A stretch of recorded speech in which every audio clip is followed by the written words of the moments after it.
29 апреля. Строительный рынок города Якутска. Покупателей немного.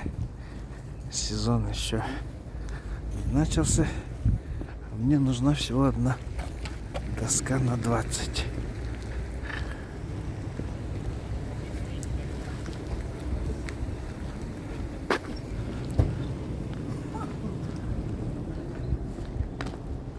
Утром было -3, днем обещает снег. Такая погода у нас в Якутске.